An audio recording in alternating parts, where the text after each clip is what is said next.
Welcome to Adam's Den. I think there's a lot of movies and stuff like that that could have been easily turned into TV series or cartoons or what have you. And I know they're doing that now, but it's sadly, I feel like the only reason they're doing it now is not because they want to expand upon the story. It's that they don't have any other ideas. Yep. And they're like, hey, Westworld is something that everybody loves. Let's take it and expand it into a series, even though it kind of doesn't really necessarily need it. And they'll just keep going until they completely run out of ideas. And it's getting to the point where I've just stopped watching television. The only stuff that I watch is like cooking shows because I love cooking. But whenever and I'm talking like legit cooking shows and not like the cooking competition stuff. I can't stand because that's all just yelling and nonsense, and you might as well just watch any other reality show. But now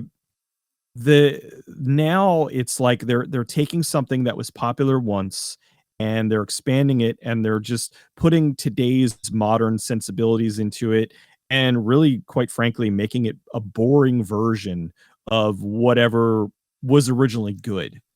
You know what? I think we're running the risk, and with all seriousness, I mean, this is a risk, but it's a valid risk. But we are running the risk of spending the next whatever time we have and we want ranting about the state of movies today, which most people confuse. But this is an honest thing, and I welcome it, because most people confuse ranting about the state of film and TV today as coming from people who hate the medium and hate the art form, and when it's quite the opposite. We love it so much that it pains us to see the state it's in right now.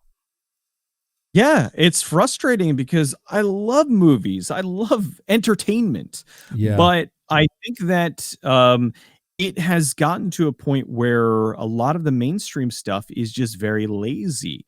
And I'll have people that are just, oh, you're just getting older and you're being nostalgic for stuff. And I'm like, no, I am very versed in stuff from the past as well as stuff from the present. And there are things that are in the present that I legit enjoy. There are things that I really think are good. I always enjoy when something will exceed my expectations, where I'm expecting one thing and I get another one. And I'm not talking subvert my expectations where I'm expecting one thing and I get garbage. But I like to see when I'm surprised.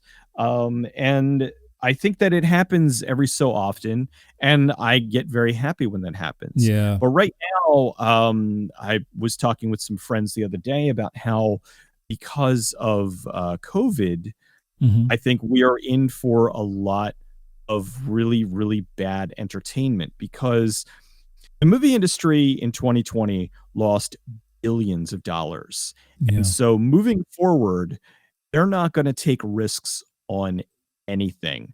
They are going to want surefire hits. They are going to want to take things that they know are going to be a success. So I think moving forward for at least the next couple years, we are going to be inundated with reboots, remakes, and sequels. Like, if you see an original movie, it's probably going to come from an independent studio.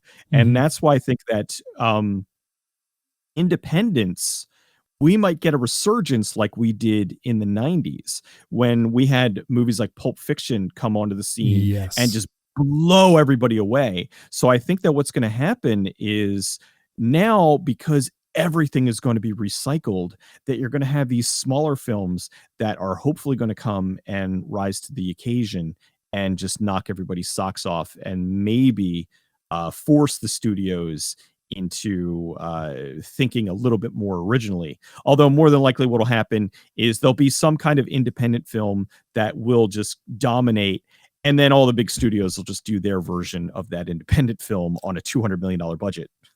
Listen to the entire podcast for free on YouTube or Spotify, and also a bunch of other places. Check the links below, pick your favorite, and boom, you're done. Also, please subscribe to the channel and smack a like if you're enjoying it so far. And why not join the conversation in the comments section below? Do it. I dare ya.